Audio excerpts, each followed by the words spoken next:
La Gemara raconte l'histoire d'une personne, un homme, qui a demandé à sa voisine, qui était une veuve, « Est-ce que madame, vous voulez bien me garder une toute petite pièce d'or, s'il vous plaît ?» Elle a dit « D'accord, ça peut te rendre service, c'est tellement que cet homme devait partir en voyage. » Il n'avait pas envie que cette pièce reste à la maison, qu'il risque de se faire voler. Il lui a dit « Garde, tu veux bien me garder la pièce ?» La dame, elle a dit oui, pour lui rendre service. Elle ne savait pas où mettre cette toute petite pièce d'or, elle l'a mise dans la farine. La pièce était tellement petite que quand elle a pris de la farine, elle ne s'est pas rendue compte. Elle a fait un pain et il y avait dedans la pièce d'or. Normalement, on se rend compte, mais là, c'était tellement petit, elle ne s'est pas rendue compte. Et pile le jour où elle a fait ce pain, avec la pièce d'or dedans, il y a un pauvre qui a frappé à sa porte, il lui dit « Tu peux me donner à manger ?» Elle lui dit « Tiens, je viens de faire des chalotes. » Elle lui a donné un des pains, plusieurs pains, et un des pains, il y avait le pain où il y avait dedans la pièce.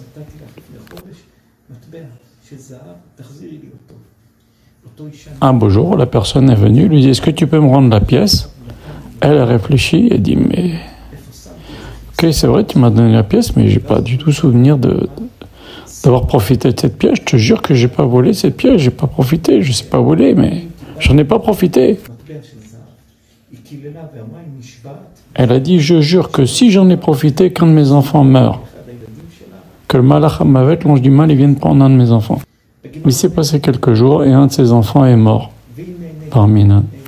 Après la mort de cet enfant, suite à ce grand malheur, les Chachamim ont fait une enquête approfondie pour comprendre quelle a été la succession des événements tels qu'on vient de le raconter. La pauvre cette femme, qu'est-ce qu'elle a fait? Elle a voulu rendre service à quelqu'un, elle lui a gardé sa pièce.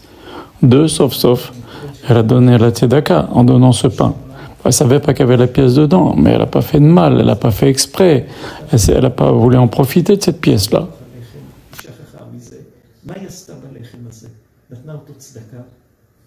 Le problème, c'est qu'elle a juré et qu'elle a dit « Si j'ai profité de cette pièce, que l'ange de la mort vient prendre un de mes enfants. »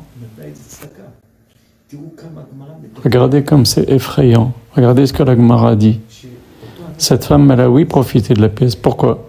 Parce que le pauvre qui a pris le pain, il a coupé le pain, il a trouvé la pièce. Et qu'est-ce qu'il a dit? Il a dit « Oh, quelle femme extraordinaire, cette femme veuve. Regarde comme elle est tsanoua.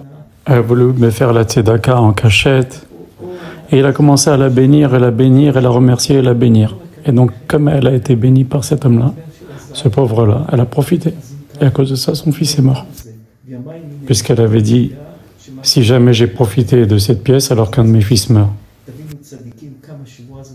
C'est super risqué, super dangereux de jurer. Regardez cette histoire.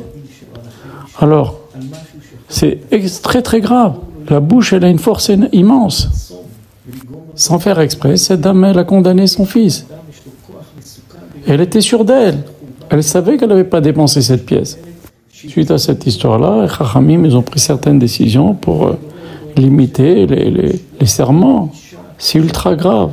C'est simple. On ne jure pas. C'est clair, c'est net.